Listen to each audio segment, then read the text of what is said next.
Hello students, આજે આપણે standard 5માં lesson number 3 weather and climate ભણીશું. How can we define weather? કઈ રીતે વેધરને ડિફાઇન કરી શકાય? Weather is defined as a condition of air, temperature, wind, air pressure, rainfall and humidity. વેધરને ડિફાઇન કરવા માટે શું શું છે તો કે એર, હવા, ટેમ્પરેચર એટલે કે તાપમાન, વિન્ડ એટલે કે જે હવા છે એ બધી, એર પ્રેશર, રેનફોલ વરસાદ, હ્યુમિડિટી એટલે કે ભેજ. In the atmosphere at a given place and time, weather keeps changing. We may experience different weather condition in the morning, afternoon and evening.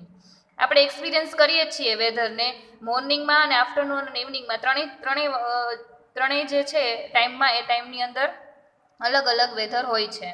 Sunny day May suddenly become cloudy and Windy. ક્યારેક ક્યારેક વધારે પડતા ગરમી હોય છે ને અચાનક જ આપણે શું અનુભવ કરીએ છીએ કે વધારે પડતું વાદળછાયું વાતાવરણ અને પવન ક્યારેક વધારે પડતું આવી જાય છે. Weather affects our daily activities.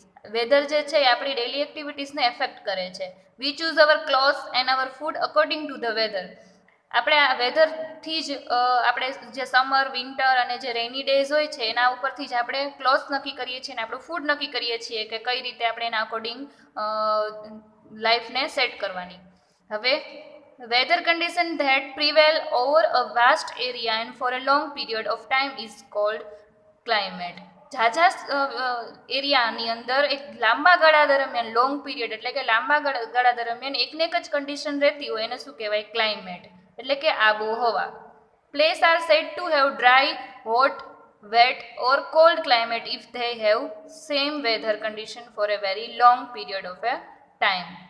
આપણે અનુભવ કરીએ છીએ શિયાળાની હોય, ચોમાસાની ઋતુ હોય કે ઉનાળાની ઋતુ હોય, ક્યારેક આપણે ડ્રાય, હોટ, વેટ ઓર કોલ્ડ ક્લાઇમેટ એટલે કે આબોહવા ઝાઝા ટાઈમ સુધી આપણે અનુભવ કરીએ છીએ, 3 કે 4 મહિના સુધીનો જે પીરિયડ હોય છે એ.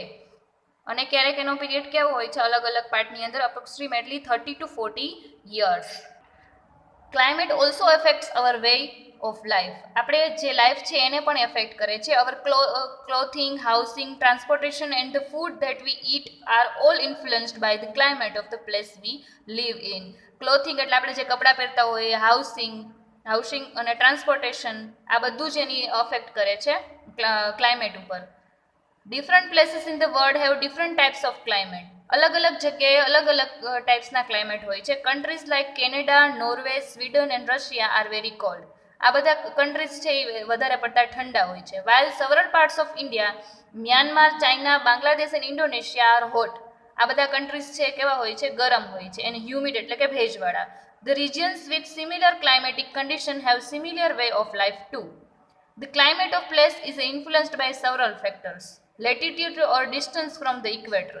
આ જે ઇક્વેટર છે એના જે ડિસ્ટન્સ ક્યાં આવેલું છે એ પ્લેસનું, એના આધારે નક્કી થાય છે. એ ફેક્ટર છે. Altitude or height above the sea level. C એટલે કે જે દરિયો છે એનાથી હાઇટ અલ્ટિટ્યુડની કેટલી છે એ. ડિસ્ટન્સ ફ્રોમ ધ સી, એનાથી કેટલું નજીક છે કેટલું દૂર છે, ડિસ્ટન્સ મેટર કરે છે. હ્યુમિડિટી એટલે કે ભેજ મેટર કરે છે. ડિરેક્શન ઓફ વિન્ડ, જે ડિરેક્શન છે પવનની જે ડિરેક્શન છે એ પણ આની અંદર ક્લાઇમેટની અંદર આપણે એફેક્ટ કરે છે. Factors that influence climate. Latitude or distance from the equator. અહીંયા આપણે ઇક્વેટર દેખાય છે, અહીંયા આગળ નોર્થ પોલ છે, અહીંયા આગળ સાઉથ પોલ છે. The earth surface is heated by the rays of the sun. આખું જે અર્થ છે એના કેના ઉપર ડિપેન્ડેડ છે? સનના રેઝ ઉપર. અને એનાથી એ હીટ થાય છે એટલે કે ગરમ થાય છે. Places located on the near the equator receive direct race of the સન. જે એવી જગ્યા કે જે ઇક્વેટરની નજીક છે ને એમાં ડાયરેક્ટ રેઝ આવતા હોય છે. જો ડાયરેક્ટ નિયર ધ ઇક્વેટર આ રેસ છે ને સનના જે છે આપણને મળતા હોય છે, કિરણો જે સનના, એ ઇક્વેટર ઉપર ડાયરેક્ટ મળતા હોય છે, સીધા કિરણો આવતા હોય છે. while places near the two poles receive the slating rays. અહીંયા જે બે પોલ છે, નોર્થ પોલ અને સાઉથ પોલ, ત્યાં સ્લેટિંગ એટલે કે ત્રાસા કિરણો પડે છે સનના. receive the slating rays of the sun. Slating rays of the sun have to travel through a greater distance and hence lost most of their heat. સ્લેટિંગ એટલે કે ત્રાસા કિરણો પડે ત્યારે એની અંદર શું થાય કે જે કિરણો ત્રાસા પડતા હોય એટલે કે મોસ્ટ ઓફ ધ હીટ છે ને લોસ થતી દેખાય છે આપણને. have to travel through a greater distance of hence lost most their heat as compared a direct rays. એટલે આપણે જોઈ શકીએ ને કે કોઈ પણ લેમ્પ છે, લેમ્પનો પ્રકાશ પણ આપણે ડાયરેક્ટ પાડતા હોય તો એની હીટ એટલે કે ગરમી આપણને વધારે મળે, પણ જો આપણે એના કિરણો એટલે થોડી ત્રાસું કરી નાખીએ તો ઓબ્વિયસલી છે જ કે એની જે હીટ છે, એની ગરમી છે એ આપણને ઓછી મળતી દેખાય. સ્લેટિંગ race most of their heat. So the closer a place is the equator, the hotter is it's a climate. એટલે જે ઇક્વેટર થી નજીકની જે પ્લેસીસ છે ત્યાં વધારે પડતા ડાયરેક્ટ સનરાઈઝ આવતા હોય છે, એના માટે થઈને હોટર હોય છે. The closer a place is to the poles, the colder is it's a climate. અને એને શું કહેવાય છે? Climate. Altitude or height above the sea level. હવે બીજું જે એનું જે ફેક્ટર્સ હતો એ the rays of the sun heat the surface of the earth. This heated surface then heats the atmosphere. Places at higher altitudes receive lesser heat and those places that are at lower altitudes. જે આપણે the sun rays of the sun heat and surface of the earth, આપણે જે earth ઉપર જે sun rays પડે છે, this heated surface that heats the atmosphere, એટલે કે એના લીધે એટમોસ્ફિયર ગરમ બને છે. Places at higher altitudes receive lesser heat, જે હાયર એલ્ટિટ્યુડ એટલે કે જે ઊંચાણવાળી જગ્યા છે ને ત્યાં આપણને લેસ હીટ મળે છે, ઓછી ગરમી મળે છે. Those places that are at lower altitudes hence the temperature at higher altitudes is lower than in a plains. Plain કરતાં છે ને જેમ જેમ આપણે ઊંચા જતા જાય ને એમ એમ હવા ઠંડી બનતી જાય. The temperature decrease as the height of the land increases, એટલે કે ટેમ્પરેચર ડિક્રીઝ થતું જાય, ઓછું થતું જાય. This is the reason why hill station are cooler than the plains. મેદાનો કરતાં આપણે હિલ સ્ટેશનની અંદર જઈએ ત્યારે આપણે ઠંડક અનુભવીએ છીએ, કુલર અનુભવીએ છીએ, cooler than the plains in summer, એટલે કે ઉનાળામાં. Most peaks in the Himalaya mountains are, અહીંયા આપણે જોઈ શકીએ કે mountains experience snowfall due to the high altitude. અહીંયા માઉન્ટેન્સની અંદર સ્નોફોલ પણ થતું હોય છે. Covered with snow even during summer, એટલે કે ઉનાળાની અંદર એ સ્નોથી કવર કરેલું હોય છે, બરફ ત્યાં વરસાદ પડતો હોય છે, એના માટે બરફ વર્ષા પડતી હોય છે. If you have been a Holiday Inn the hills you would have notice, તમે ઘણી વખત ત્યાં હોલિડેઝમાં ફરવા જતા હોય ત્યાં તમે બધાએ નોટિસ કરેલું જ હશે. It gets cooler as you go up. For example, Darjeeling at a height of 6,982 feet above sea level is cooler than Delhi which is sea level. એક દાર્જિલિંગ છે એ વધારે ઊંચાઈવાળા, સી કરતાં વધારે ઊંચાઈવાળું છે, એટલા માટે થઈને ત્યાં વધારે હાઇટવાળું છે, એટલા માટે દાર્જિલિંગ ઠંડુ હોય છે. કુલર ધેન દિલ્હી કરતાં એ ઠંડુ હોય છે. ડિસ્ટન્સ ફ્રોમ ધ સી, હવે સીના અંતરથી. Places near the sea, for example Mumbai and Kolkata are neither very hot nor very cold throughout the year.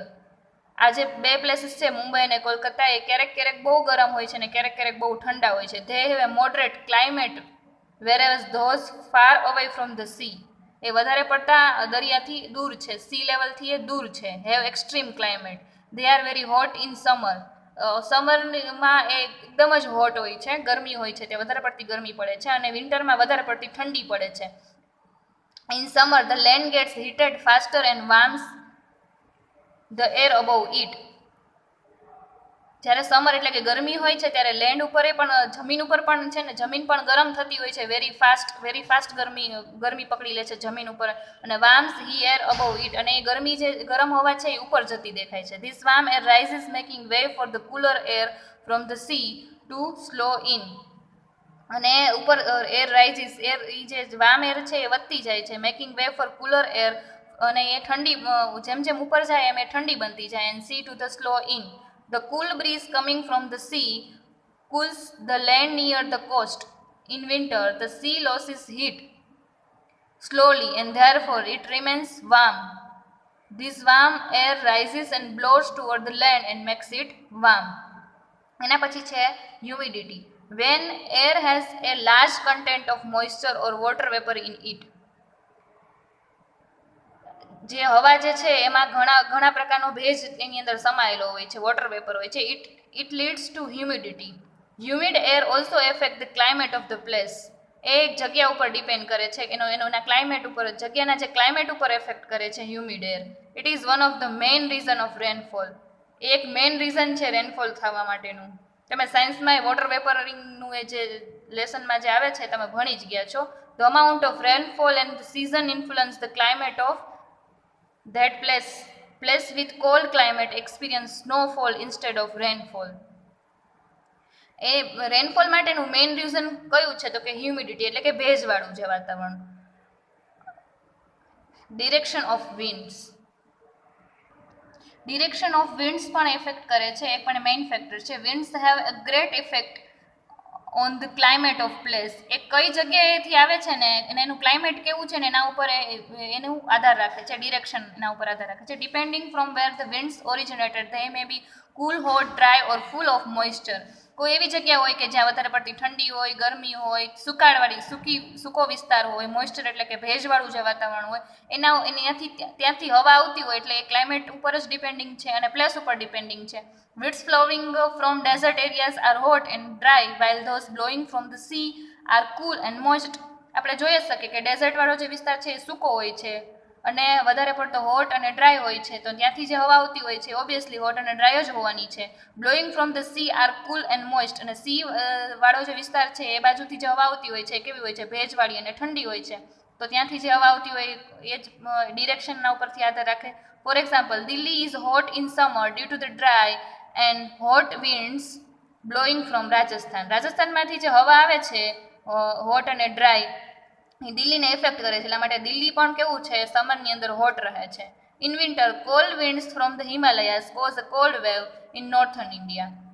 હિમાલયસમાંથી જે હવા આવતી હોય છે એ કેવી હોય છે? ઠંડી હોય છે અને એ નોર્થન ઇન્ડિયાને એફેક્ટ કરે છે. Winds play a major role in a formation of clouds that cause rain.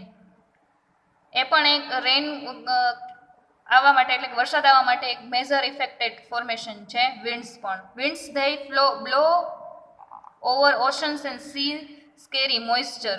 Winds જે હવા છે એ પોતાની સાથે મોઇસ્ચર લેતું જાય છે, એટલે કે ભેજ લેતું જાય છે. This moist winds rise up and cool to form water droplets. અને જે ઉપર જતા એ કેવા બને છે? વોટર ડ્રોપલેટ્સમાં, નાના નાના ટપકામાં બની જાય છે અને શું પડે છે? વરસાદ. Fall down as a rain, અને એ જે રેઇન દ્વારા આપણને નીચે જમીન ઉપર પડે છે.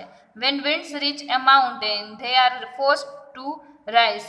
As they rise they cool and form water droplets that cause rain. એટલે આ વોટર ડ્રોપલેટ્સ છે ને એ જ એક મેઇન કારણ છે રેઇન એટલે કે વરસાદ આવવા માટેનું. Hence it rains more in mountain areas near the sea coast also get more rain. એટલે કે જે પર્વતવાળો વિસ્તાર છે, માઉન્ટેન એરિયાઝ છે, ત્યાં વધારે પડતો વરસાદ પડે છે, કારણ કે વધારે જેમ ઊંચાણવાળો વિસ્તાર જાય તેમ ત્યાં રેનફોલ વધારે પડતો હોય છે, વરસાદ વધારે પડતો હોય છે.